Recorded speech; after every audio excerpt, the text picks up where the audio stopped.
Welcome Joystick Justice League to another episode of Judgment Day, our video game review show. It's been a real exciting time to be a gamer lately. There's been a lot going on with E3, tons of cool games coming up, tons to be excited about coming out for next year, so many cool games being released. Let's talk about a couple recent releases that I've been playing recently. First up, we've got Watch Dogs from Ubisoft, developed here in Canada in Montreal. Released for PC, PS3, PS4, 360, Xbox One, and later this year, the Wii U, possibly. So let's get into this. This is an open world game, very sandbox-ish. You take on the lead role of Aiden Pierce. Now, basically what's happening here, his family has been, his wife and his child have been murdered, and there's a lot going on, kind of seedy, kind of underworld stuff going on. They've murdered his family, and he's coming back to kind of take vengeance out on these people and whatnot. Now, first of all, let's take a look at the graphics of this game. Now, they are at times very, very pretty and can look very well. Can look really good, sorry.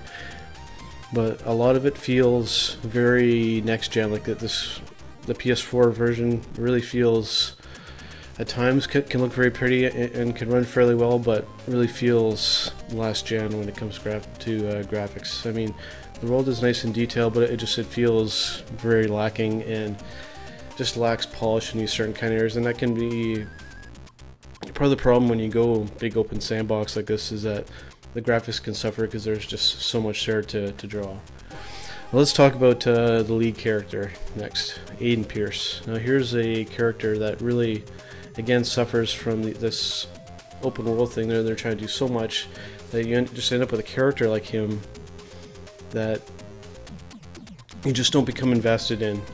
He's such a flat character that you want to like this guy, but I mean, he's just so emotionless.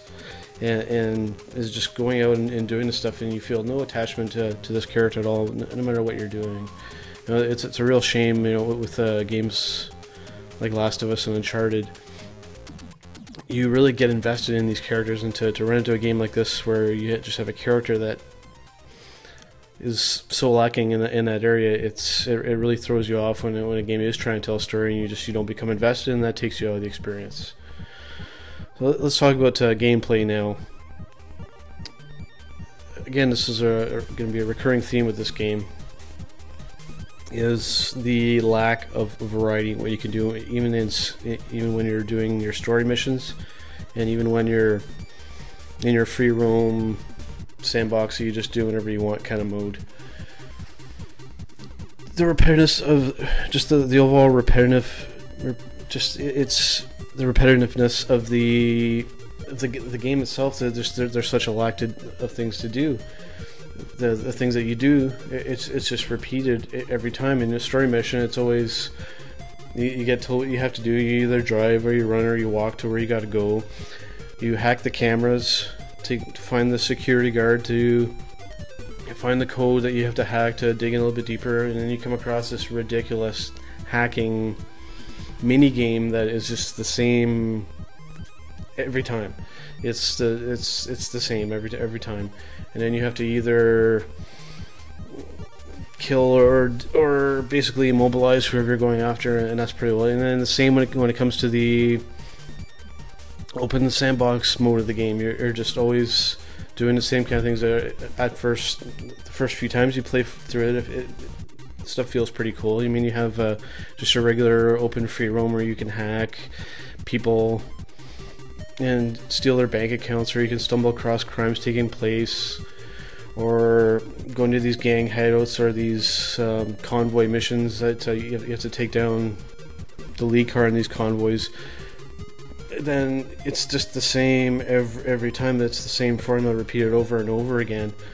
And when you judge this up against a game, say like GTA 5, that has just a tremendous amount of variety and impacts the game, that in a way that it should, and then you come across this game, and you just don't become invested in anything that's going on at all, because it's just so repetitive and cookie cutter. Each and every time it's the same. Even getting down to the end of the game, it's just a criminal convoy mission. That's the final mission of the game, and then that's all it is. It's like every other criminal convoy mission that you've played.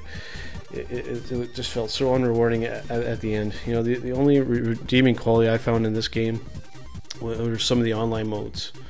Okay, and you have a few different versions here. You have just an online kind of a free roam kind of thing, where there's some deathmatch kind of elements to it, which, you know, doesn't really fit into the story and and what's going on in this game. Deathmatch doesn't really feel proper here. You also have an online hacking mode where you're hacking. You either have to hack somebody or you're being hacked. And the idea here is the person doing the hacking has to install a backdoor virus on your smartphone, on that person's smartphone, and then you have to hide, but still stay close enough to stay within range to keep that hacking going, until you have to stay hidden so that they can't find you, but stay close enough to where that still will work, and you just have to wait it out and hope that they don't catch you. And it gets fun, but again, it's everyone like that is like that. It's each one of those online things. It's no variety. You're just hacking the person or being hacked, and that's it. There's a mobile challenge mode of where you or mobile players can challenge other players, and the mobile player is either playing on an Android or an iOS device, and the console player or PC player it's essentially a checkpoint race, and the mobile player has to prevent you from reaching that final checkpoint by bringing cops in to chase you, disrupting traffic lights, putting up street blockers, or blowing up water mains underneath the street to try and stop you from reaching that final checkpoint. And that is fun, again, the first few times. It becomes repetitive because each one is exactly the same. So like I said, recurring theme with this game, lack of variety. And also I want to touch on a couple more things about this game. Are two very, very bizarre things, especially when judging this up against GTA 5, because this game is being compared to that. There's no denying that. You can't perform any kind of melee attack. That's such a glaring omission in an open sandbox third-person kind of game like this. You can't just walk up and just hit somebody. You either have to sneak up on them and then take them out kind of covertly, or you're resorting to shooting them. Very, very glaring design omission in my opinion. Also, when you're being chased by the cops,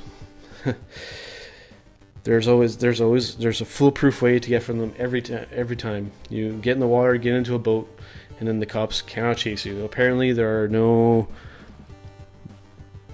police have boats in Chicago. Apparently, that's essentially what's going on here. It's a foolproof way to get away from the cops if you're being chased every time. Get into a boat, you're gone. So, you know, this game isn't a bad game. It's good for the first little while, but very quickly becomes very repetitive, and quite frankly gets boring, unfortunately. So that's Watch Dogs. Alright, next up, guys, we've got EA Sports UFC, developed here in Canada at EA Canada, recently released for the PS4 and Xbox One. Now, there's been a lot of flack regarding this Ignite engine that EA Sports has put into their new games, and we really saw this in Madden 25. A whole bunch of weird stuff going on there, graphics, glitches, all that kind of stuff. Really weird shit going on in that game. You know, this game isn't totally immune from that. There's a couple weird moments here and there, but not anywhere near as much. They've had a lot more time to work with the Ignite engine here, and you can really see the potential of this engine in this game now. They had a little bit more time, and it wasn't just a one-year thing with this. So essentially, there's a few different modes going on here. You have your single-player mode, just a straight up, unfortunately, no create an event or pay-per-view mode or anything like that. You also have a career mode starting from the being an unknown fighter, going through the Ultimate Fighter reality show, becoming a full-on UFC fighter, going through all the training, even getting to train with some famous UFC fighters like Dan Henderson, Nick Diaz, George St. Pierre, all these kind of guys. You really develop your fighter, and it does feel pretty intuitive. When you're doing your training, based on how well you do in that, you're upgrading certain skills, or you can just assign the skills that you've earned into certain areas to beef up certain parts of your game. If you want to become a really good striker, you can upgrade those parts. If you want to become a real good ground fighter, you upgrade those parts. It does feel pretty intuitive. And a really cool thing actually in this game too is as your career goes along, you're not going to be able to just endlessly be a fighter. Over time, the longer you fight, there's a little meter in the career mode menu that lets you know how much damage you've taken over the course of your career. And you can only do so many fights and get knocked out so many times. So if you start fighting, if you get on a really bad losing streak and really get knocked out hard more than a few times, you're more likely going to be forced to retire, which is realistic. It's happened to some fighters, so cool to see that in there. And there's also the online mode. Now there's a few different things going on here as well. There's just straight up one-on-one matches that are unranked. You can just get in and just fight people. There's also a ranked mode where you're climbing essentially a ladder. There's a ranking system, so you can see where you're ranked and whatnot, and it feels very good. You're not always going to get your ass handed to you. You're not always going to just run through everybody. You're going to win and lose your fair share of matches. There's also just recently just started actually the tournament mode in the online too, where you're actually, it's like an actual tournament, and there's some brag rights and everything going on. There's some very cool stuff, some cool modes. Some modes kind of left out, but this is really about the gameplay with this game. Now, you step into right when you walk in. I mean, like I said before, it really nails the emotion of the sport. And you walk out, it's very authentic. You walk, the entrances are authentic. You walk up to the outside of the cage. You know, the referee checks you to make sure you got your jock and your mouthpiece in, and you walk in. The fighters look and move very realistically. Like John Jones will kind of do his bouncing around Muhammad Ali kind of stuff before the fight. The fighters look and feel like they should and do what you would expect them to do. And then once the fight starts, the striking is very intuitive. Like I said, the fighters throw punches and kicks and whatnot in the same way that you would expect that fighter to go. I mean, you know, a big guy isn't going to throw a big roundhouse kick. You know, it's very authentic, and fighters don't do what, you know, they wouldn't be able to really physically do in the real world. Then once the fight gets down to the ground, this is when it gets pretty interesting actually. The submission modes in some of these other UFC games used to be pretty wonky. It used to be just kind of a button mash or like an analog twist fest. So it was exciting this time to actually see them actually make it fairly intuitive. Basically, you have like it's set up in a quadrant. It's almost shaped kind of like an octagon, and you have to pull off a submission. You have to move your analog stick in a certain direction, and your opponent is also moving their stick, and you have to keep away from them. And then once you do that successfully enough times, you actually get prompted with it to move the other stick to actually advance your position. So you have to go through a few steps to pull off the submission that you're trying to do. And feels very intuitive, and can be a little drawn out sometimes, especially if it turns into a real battle. But it does feel intuitive and done in a very cool way. And when you do pull off, you know, you can almost see like their arm just almost getting ready to snap off, or pulling off a knee bar or something like that. Very cool stuff. And again, with the striking and the punching and the kicking and everything. Again, when you knock somebody out in this game, I mean, it is violent. Like it's even sometimes you'll see them go stiff, and their arms will go straight out, and then kind of slowly go back down as they kind of slowly regain consciousness. You know, it can get very bloody if it turns into a real slugfest, this game too. And yeah, it's a nice first step for the new generation of consoles. There's definitely some work to be done here, but a good first attempt. I will say it's not fantastic, but it's not bad as well. It's a very good game. It's not perfect, but it's a good first step. So I applaud EA for a good first attempt at UFC on the new consoles. So, are these games worth picking up? Watch Dogs at $70 right now.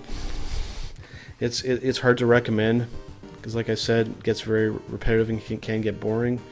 I would there's enough there to do, but at $70, I can't recommend it at that price. I would wait until this game gets at least half in price, and then it's a decent buy. It won't hurt as much to pay $30 for this game as opposed to $70. EA Sports UFC is also $70. Close to being worth it. It's still a little overpriced in my opinion. You know, this is a trend that I don't like seeing in this industry right now. These games getting up $10 more expensive than the games we've been seeing in the last generation. You know, supposedly it's something to do with the taxes and whatnot here in Canada. I don't know if I really buy that, but it just seems like corporate greed to me. But that's beside the point, I guess. But I don't agree with the prices being the way that they are. Back to my point here. Is it worth the $70 EA Sports UFC? It's, if you're a hardcore enough fan of the UFC like I am, it's justifiable, I guess. I would still, especially if you're someone who's on the fence kind of about this game, I would definitely recommend waiting until this goes down in price before picking it up. But if you're if you're a real fan of the UFC, you've either already picked this game up or will probably do it anyways, even though the $70 price tag is kind of tough to swallow there. So both these games are good. They're not fantastic games by any means. I wouldn't call them must buys. I would, especially with Watch Dogs. Like I said, it's hard for me to recommend it at $70. Wait till it drops down.